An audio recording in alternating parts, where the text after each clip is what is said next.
Assalamualaikum anak-anak. Bertemu lagi dalam pembelajaran hari ini bersama Bunia. Hari ini kita akan mempelajari tentang tema 7 subtema 1 pembelajaran ke-1 untuk kelas 6.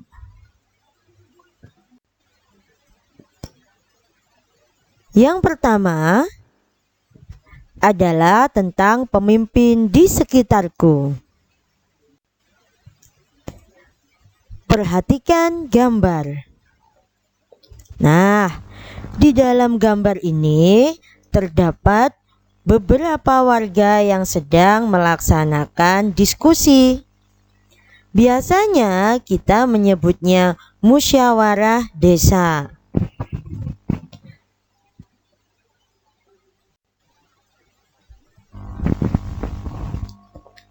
Di dalam kegiatan Ayo Mengamati ini, yang pertama, kegiatan apa yang ditunjukkan pada gambar di atas tadi? Itu adalah kegiatan musyawarah di lingkungan desa. Apakah kamu pernah menyaksikan rapat RT di lingkunganmu? Biasanya kalau rapat RT membahas hari ulang tahun Republik Indonesia ataupun kegiatan-kegiatan yang lainnya. Apa yang dilakukan oleh seorang pemimpin? Nah, menjadi pemimpin harus menjadi contoh yang baik, bijaksana, dan ramah pada bawahannya, sehingga tercipta keadaan yang kondusif. Yang keempat, menurutmu kemampuan apa yang harus dimiliki oleh pemimpin?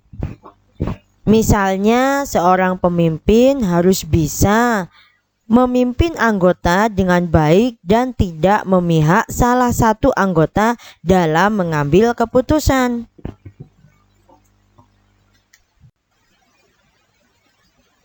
Nah, anak-anak, ada banyak pemimpin di lingkungan sekitar kita. Pemimpin apa sajakah yang ada di lingkungan sekitarmu? Akan Bunia jelaskan satu persatu. Yang pertama, pemimpin di desa. Di desa kita terdapat beberapa pemimpin, yaitu ada RT, RW, dan lurah. Di lingkungan kecamatan, pemimpinnya adalah seorang camat. Di lingkungan kabupaten, dipimpin oleh seorang bupati. Sedangkan di lingkungan provinsi, dipimpin oleh seorang gubernur. Itulah macam-macam pemimpin yang ada di sekitar kita. Yang kedua, ayo kita membaca teks yang ada di bawah ini. Ini adalah teks yang berjudul Ibu RT Sang Pemersatu. Di sini diceritakan ada seorang guru sekolah dasar yang bernama Ibu Erika. Ibu Erika didaulat menjadi Ketua RT oleh warga kampung Sehat Melati. Ibu Erika adalah seorang ibu yang pengayom, ramah, bersahaja, dan juga berwibawa. Dan di dalam teks ini juga dijelaskan bahwa Ibu Erika sedang melaksanakan pidato. Nah, setelah kalian membaca teks tersebut, coba jawablah peta pikiran yang ada pada teks tersebut. Siapakah nama pembicara dalam pidato pada bacaan? Tentunya jawabannya adalah Ibu Erika. Dan siapa pendengar pidatonya? Pendengarnya adalah warga kampung Sehat Melati. Bagaimana sikap kepemimpinan Ibu RT dalam bacaan tersebut. Sikap beliau ramah, bersahaja, berwibawa, dan mengayomi warganya. Inilah peta pikiran dari bacaan Ibu RT Sang Pemersatu. Nah anak-anak, apa itu pidato? Tentunya kalian sudah sering melihat pidato. Pidato adalah bentuk komunikasi satu arah yang berupa pengungkapan pikiran dan gagasan dari pembicara tentang suatu hal kepada banyak orang. Contohnya saat kalian sedang berpidato pada acara 17 Agustus atau acara lainnya. Bagaimana dengan jenis pidato? Jenis pidato menurut metodenya adalah 1. Impromptu adalah metode serta-merta atau spontanitas, yaitu berdasarkan kebutuhan sesaat tanpa persiapan yang matang atau cukup. Yang kedua, memoriter atau metode menghafal adalah suatu metode yang dipersiapkan secara matang. Sedangkan jenis pidato yang lain adalah metode manuskrip atau naskah, yaitu dilakukan dengan cara membaca pidato yang sudah dipersiapkan.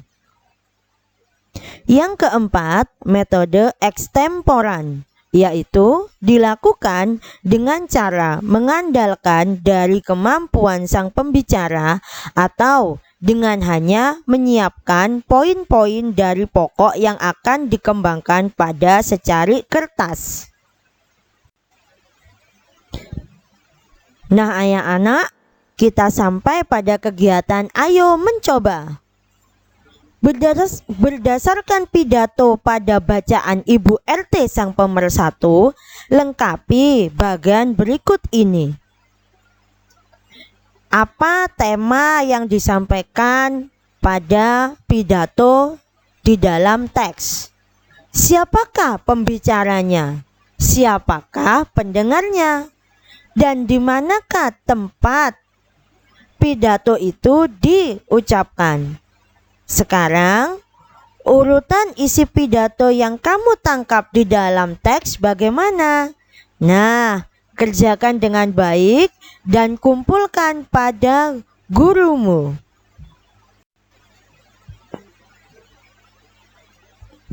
Sekarang, tentunya kalian pada saat berpidato pasti juga memperhatikan bentuk fisik dari orang yang berpidato. Seperti gambar berikut ini. Di sini ada 2 orang laki-laki. Yang pertama adalah seorang anak, yang kedua laki-laki yang sudah mengalami masa pubertas. Perbedaan fisik laki-laki sebelum dan sesudah masa pubertas adalah: sebelum pubertas, anak laki-laki tidak terlihat jakunnya, dadanya juga belum membidang, dan belum tumbuh rambut di atas bibir atau daerah sekitar kemaluan. Sedangkan setelah pubertas, selain bertambah tinggi, anak laki-laki juga mulai terlihat jakunnya, dadanya sudah membidang, dan tumbuh rambut di atas bibir serta daerah sekitar kemaluan.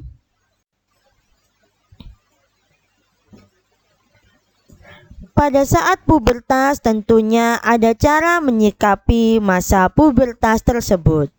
Yang pertama, menjaga kebersihan tubuh. Dengan cara mandilah 2 kali sehari dan kenakan pakaian yang mudah menyerap keringat.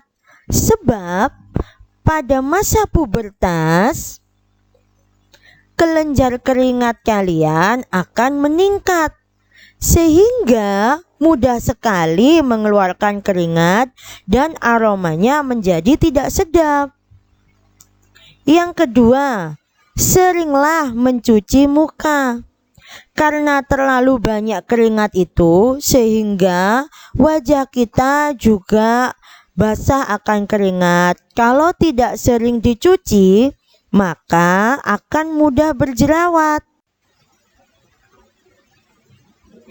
Yang kedua, menjaga kesehatan dengan memilih makanan sehat dan berolahraga. Makanan diperlukan untuk pertumbuhan badan. Maka pilihlah makanan yang segar dan diolah dengan cara yang sehat. Misalnya tanpa pengawet, pemanis buatan, atau penyedap rasa. Serta perbanyak pula minum air putih untuk menggantikan cairan tubuh yang keluar berupa keringat. Cara yang ketiga, hati-hati dalam bergaul dengan lawan jenis. Pada masa puber, organ reproduksi telah aktif. Oleh karena itu, sebaiknya kamu bergaul dengan lawan jenis dalam batas yang wajar. Hindari berdua-duaan antara laki-laki dan perempuan. Keempat, memilih bacaan dan tontonan yang sesuai umur. Pilihlah bacaan dan tontonan yang baik, menambah wawasan dan sesuai umurmu. Hindari membaca bacaan dan menonton tontonan dewasa. Yang kelima, rajin beribadah sesuai agama masing-masing. Dengan rajin beribadah, kita mendekatkan diri kepada Tuhan. Kita akan mematuhi aturan-aturan agama untuk berperilaku dan berbuat sesuai tuntunan agama. Nah, anak-anak, itulah cara-cara menyikapi masa pubertas. Sekarang coba pada kegiatan Ayo Berkreasi, rencanakan karya yang akan kamu buat. Di halaman 11 pada buku tema 7 kelas 6 dijelaskan bahwa kalian diminta untuk membuat poster atau buklet sederhana. Sehingga jenis karya ini kalian pilih, mau membuat poster atau mau membuat buklet. Bahan dan alatnya juga harus kalian tulis. Isi dalam karya juga tertera dengan jelas. Perhatikan contoh poster ini. Ini adalah contoh poster waspada pubertas dini. Nah, seperti ini contoh kalau nanti sudah menjadi poster. Sedangkan ini adalah contoh buklet. Ini adalah gambaran untuk bahan dan alat yang perlu kalian tuliskan pada kolom rencana karya.